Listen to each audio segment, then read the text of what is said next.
குருவே சரணம் தாய் மாசாணியை போற்றி போற்றி. அனைவருக்கும் வணக்கங்க. பொதுவாக எல்லாத்துக்குமே இருக்கக்கூடிய ஒரு மனநிலையில் என்ன இருக்குது அப்படின்னா, தெய்வத்திட்ட போய் முறையிட்டோம்னா நம்மளுக்கு பிடிக்காதவங்களுக்கு ஏதாவது நடக்கணும்.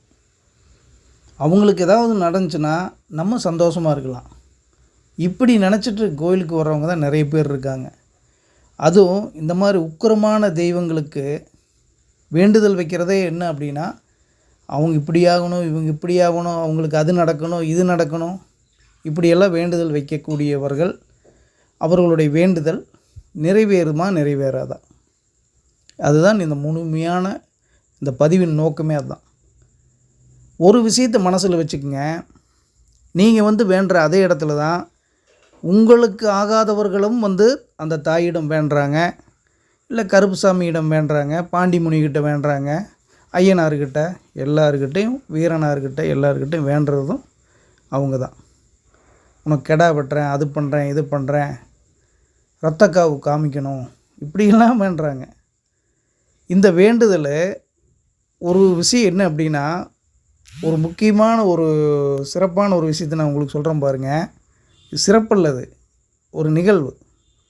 ஒரே நாள் ஒரே கோயிலுக்கு ஒரே நேரத்தில் போய் 2 பேரும் அவங்களுக்கு இவங்களுக்கு பிடிக்காது, இவங்களுக்கு அவங்களுக்கு பிடிக்காது, இப்படி 2 பேரும் போய் ஒரே தெய்வத்தை வேண்டுறாங்க. எதிர் நிற்கிறாங்க. எப்படி இருக்கும் இது பாருங்கள். ஒரே நாள் அவன் நல்லா இருக்கக்கூடாதுன்னு இவன் வேண்டுறான், இவன் நாசமாக போகணுன்னு அவன் வேண்டுறான். வேண்டுதல் எங்கே நடக்குது? ஒரே தெய்வத்துக்கிட்ட நடக்குது. இப்போ தெய்வம் என்ன பண்ணும்? 2 பேரும் அவரவர்களுக்கு வேண்டுதலை வச்சுக்கிறாங்க. அவரவர்கள் அவங்களோட வேண்டுதலை சமர்ப்பிக்கிறாங்க. அதுக்கு வேண்டிய பரிகாரத்துக்கும் தெய்வத்துக்கு என்ன பிடிக்குமோ அதெல்லாம் பண்ணுறாங்க. பூஜை பண்ணுறாங்க, புனஸ்காரம் பண்ணுறாங்க, பால் அபிஷேகம் பண்ணுறாங்க, சிதறு தேங்காய் போடுறாங்க, அன்னதானம் பண்ணுறாங்க, கெடா வெட்டுறாங்க, கோழி வெட்டுறாங்க, எல்லாம் வெட்டுறாங்க. தெய்வத்துக்கு குளிர்ந்து போயிடுது. ஆனால் 2 பேரும் நிற்கிறாங்க. இந்த 2 பேரத்தில் யாருடைய கோரிக்கையை தெய்வம் ஏற்று செய்யும்? கொஞ்சம் அந்த தெய்வத்தோடைய பார்வையிலிருந்து இந்த கேள்வி நீங்கள் கேட்டு பாருங்களேன், எப்படி இருக்குன்னு. அப்போ அந்த தெய்வத்துக்கே அது குழப்பமாக இருக்குமா இருக்காதா? சொல்லுங்கள். இருக்குமா இருக்காதா? அப்படி போய் நீங்கள் வேண்டுதல் வச்சிங்கன்னா தெய்வம் யாருக்கு நல்லது செய்யும், யாருக்கு தீயது செய்யும்? சொல்லுங்கள். அப்போது இந்த நேரத்தில் தான் கர்ம வினையும் பாவ புண்ணியங்களும் முன்னோர்களுடைய பாரம்பரியமாக வந்த அந்த ஜெனட்டிக்காக வந்த எல்லா புண்ணிய பாவத்தையும் அளவீடு எடுத்து அதில் வரக்கூடிய நல்லது கெட்டது, பாவம் புண்ணியம், இதையெல்லாம் எடை போட்டு தெய்வம் பார்க்கும். நிச்சயமாக பார்க்கும். அதை விட முன்னோர்கள் செய்கிறது ஒரு பக்கம் இருக்கட்டுங்க. இப்போ இங்கே நம்ம பிறந்து எடுக்கிறோமில்லங்க இந்த பிறவி, இதில் நம்ம என்ன பண்ணியிருக்கோம், என்ன பண்ணிட்டு இருந்தோம், இப்போ என்ன பண்ணிகிட்டு இருக்கோம், என்ன பண்ணணும்னு மனசில் இருக்குது. இதையெல்லாம் கூட்டி கழித்து பார்த்து யாருக்கு நல்லது செய்யணும், யாரோட வேண்டுதலை பண்ணணும், யாரோட வேண்டுதலை பண்ணக்கூடாது அப்படிங்கிறத கணக்கில் எடுத்துக்கும். அப்படி தான் தெய்வம் செயல்படும். தெய்வத்தினுடைய அம்சமே அதுதான். இறைவனால் படைக்கப்பட்ட அனைத்து உயிர்களுக்குமே தேவர்களாக இருந்து அவர்களை பாதுகாத்து அவர்களுக்கு அற்புதமான தேவைகளை பூர்த்தி செய்வதற்கான தேவதைகள் தான் இந்த தெய்வங்கள். தெய்வம் வேர், இறைவன் வேர். இறைவன் ஒருவன் மட்டும்தான், எம்பெருமான் ஈசன். தெய்வங்கள் பல்லாயிரம் இருக்குது. இந்த தெய்வத்துக்கும் இறைவனுக்குமான இந்த வேறுபாட்டவே பல பேர் புரிஞ்சுக்கிறதில்ல. எல்லா இடத்துலையும் கையெடுத்த இடத்துல எல்லாம் தெய்வங்கள் இருக்கும். நீங்கள் காலில் தினமும் மிதிச்சிட்ருக்கிற ஒரு கல் எடுத்து கழுவி கொண்டு போய் குங்குமம் போட்டு வச்சு ஒரு மரத்தடியிலையோ அல்லது ஒரு ஏதாவது ஒரு ஓரமாக வச்சு ஒரு சாணி மெழுகி ஒரு பூ போட்டு ஒரு ஊதுபத்தி பற்றி வச்சிங்கன்னா அந்த இடத்துல அந்த சூழலுக்கான ஒரு தெய்வம் வந்து அங்கே குடிகொண்டுரும், உயிர் பெற்றுரும். அந்த கல் வந்து உயிர் பெற்றுரும். அப்போ நான் யார் வந்திருக்கிறேன் அப்படிங்கிற உத்தரவு தான் சில தெய்வத்துடைய அருள் வாக்கில் வரும். அதுக்கப்புறம் தான் வந்திருக்கிறது கருப்பனா, சுப்பனா, வீரனா, சூரனா, ஐயனாரா, பாண்டியனா அப்படின்லாம் வரும்.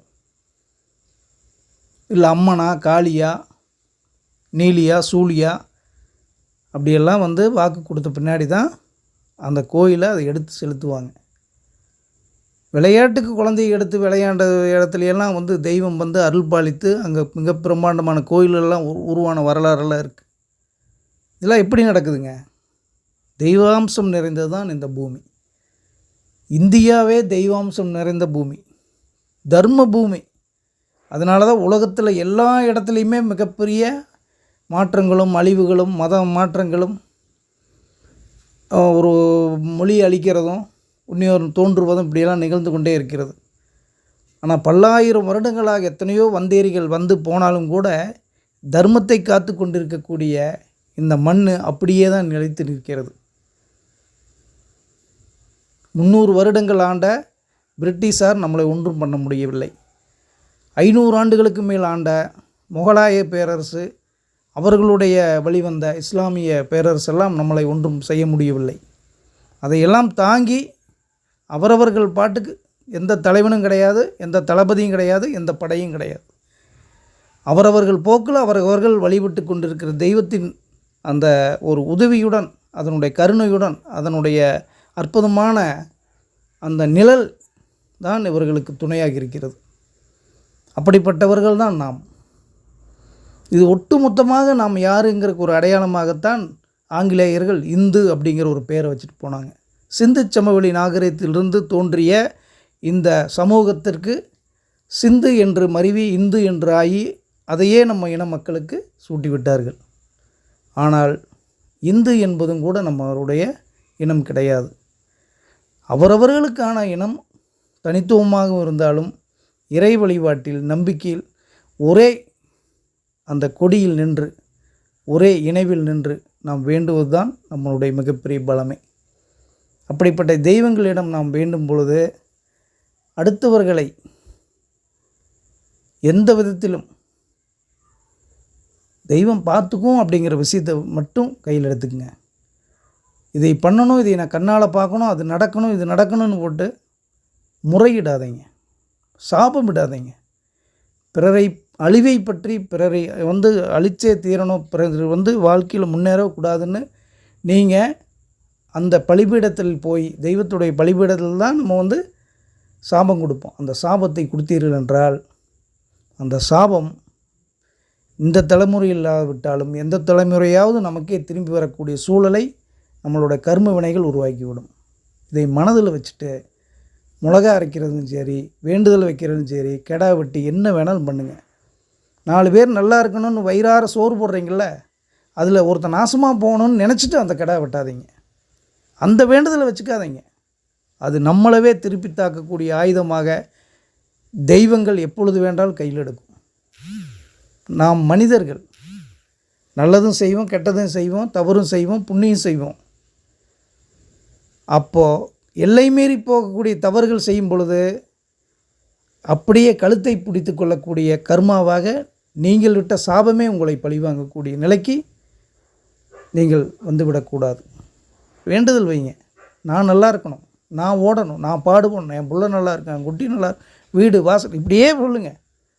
அடுத்தவன் ஓடக்கூடாது, அடுத்தவன் வாழக்கூடாது, அடுத்தவன் இது வேண்டவே வேண்டாம். அந்த சாபம் நம்மளை திருப்பி தாக்கும் பொழுது நம்மளால் தாங்க முடியாது. இதை மனதில் வச்சுட்டு எந்த கோயிலுக்கு போனாலும் என் குடும்பம் நல்லா இருக்கணும், என் புள்ளக்குட்டி நல்லா இருக்கு, எல்லாம் நல்லா இருக்கணும், இதை போன்றே மற்றவர்களும் நல்லா இருக்கணும். என்னை துன்புறுத்துபவர்களும் வேதனைப்படுத்துபவர்களும் என்னை வந்து வதைத்து என்னை வந்து மிகப்பெரிய ஒரு துயரத்துக்கு ஆளாக்கக்கூடியவர்களும் நீ பார்த்துக்கொள், உன்னிடம் ஒப்படைத்து விடுகிறேன், எனக்கான காவல் தெய்வம் என்னை காத்திரலும் மிகப்பெரிய என்னை பெற்ற தாய் தகப்பனே நீ தான் அப்படின்னு போய் மன்றாடி பாருங்க, அதற்கு ஒரு தீர்வு கிடைக்கும். கீழே இருந்து கொண்டே அந்த கூட்டத்திலிருந்து போராடி கொண்டிருக்கக்கூடிய உங்களை அந்த கூட்டத்திலிருந்து விலக்கி உங்களை கொண்டு போய் நிறுத்திவிட்டால், உங்கள் வாழ்க்கை உயர்ந்து விட்டால், இவர்களெல்லாம் உங்கள் காலடி கீழே வந்து விடுவாங்க. எதிரிகளே கிடையாது. வளர்ச்சி ஒன்று மட்டும்தான் எதிரிகளுக்கு நீங்கள் கொடுக்கக்கூடிய தண்டனையாக இறைவன் உங்களுக்கு அருளக்கூடியதாகவும் தெய்வம் ஆசி வழங்கக்கூடியதாகவும் இருக்க வேண்டும் என்று வேண்டிக் கொள்ளுங்கள். உங்கள் தலைமுறைகளுமே புண்ணியங்களை சேர்க்கக்கூடியதாக இருக்கட்டும். என்றும் தாய் மாசாணி உங்களுடன் இருந்து அருள் பாலிக்கட்டும். குருவே சரணம். தாய் மாசாணியை போற்றி போற்றி.